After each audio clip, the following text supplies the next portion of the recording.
GCW's The Last Frontier had 0 bad matches, solid pacing, and fine quality from top to bottom.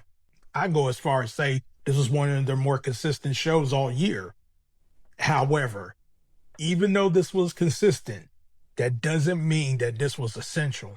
Marcus Mathers beat Auron West with a TKO Broad Street Buster at 2.5 stars. Mathers, as always, is as smooth as anyone on the indies right now, and he's a top prospect in the WWE ID program for a reason. West, on the other hand, he held his own, and the crowd backed him as the local Alaska guy. This match was solid back and forth, but it needed a few more minutes to be better than what we got. This was an acceptable opener, but nothing memorable. Drew Parker vs. one called Manders was a strike brawl battle that was good stuff at 3.25 stars. Parker's selling and bumping was on point here. And there was these strong near falls that added urgency to every exchange, which was separate from what we got in the opener.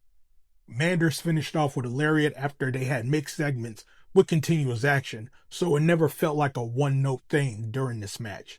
It just needed just a little bit more time to breathe. Bustah and Brain retained the GCW tag titles over the Inquisition with a double underhook face plant.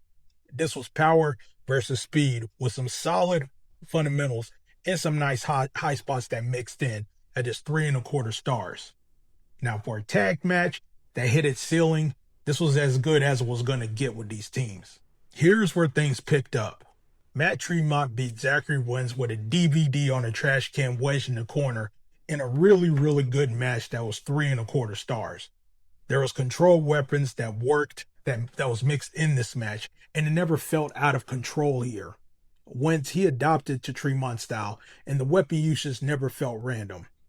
This had good back and forth that kept it engaging, and the pacing here never dragged. Joey Janela vs. Kid Bandit went a little bit too long for me. That was the only problem. With everything else, it pretty much just worked.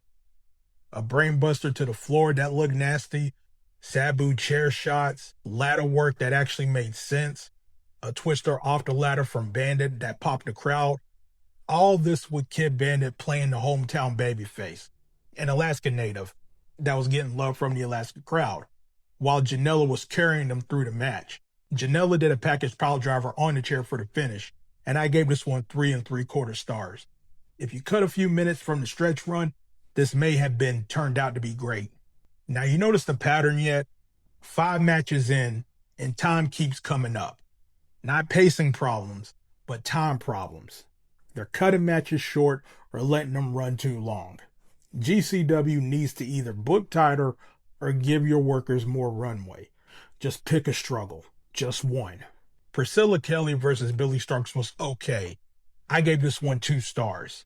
Now Kelly, she worked Billie's knee with technical storytelling that was mixed in, and Starkz eventually won with a reversal roll-through variation. Now here's what I've noticed with Kelly matches lately. The ideas of her matches are always right, but the execution never leaves that first gear. The concept of them, solid. The layout makes sense, but the actual work is just average. This match followed that exact template. The pacing fell flat, transitions could have been smoother, and nothing really clicked despite everything being just technically acceptable. Atticus Cogar vs. SLADE ended in a no contest. It was a lame finish for what was otherwise a heated hardcore brawl. The air raid crash on the apron looked brutal. Chair shots connected hard, even though it didn't look fully protected. The ref went down, a ring crew member got skewered, then they brawled through the crowd for the non-finish. Maybe setting up something else for the future? Sure, but it doesn't make it less lame. I gave this one just 2.5 stars. The 6-way scramble match saw Nova Kai winning with an Arctic Ronin at just 2.25 stars. They alternated between everyone in at once and cycling people in and out. High spots, straight wrestling, pretty much just some variety for everybody. No one really stood out here, but the execution of this was okay. But it was just 6 bodies just doing spots. I thought it was passable, but also very forgettable. Effy retained the GCW World title over Chris Wilde with a Rough Rider from the top rope at 3.5 stars. This was expected comedy mixed with wrestling, and Effy carried Wilde throughout the entire match, making it competitive despite the obvious gap here. Wilde, to me, he looked blown up halfway through, and that became really the ceiling of this match. Effy, he structured everything to keep Wilde credible while staying in control, which was smart and professional work. This match pretty much maxed out pretty much what these two could do together here. Effy does a job as champion. Wilde survived despite gassing, and it was a solid main event that couldn't go higher because the horses weren't just there. I pretty much had zero expectations going into the show, and I figured this would be mid. Instead, this turned out to be one of the more consistent GCW shows I've seen all year. It was a simple layout, had solid pacing, and the match quality stayed above the floor. Nothing great, but nothing bad here either. I get this a 7.0 out of 10. Thought it was a good show, but not recommended. Here's why. Consistent isn't the same as essential.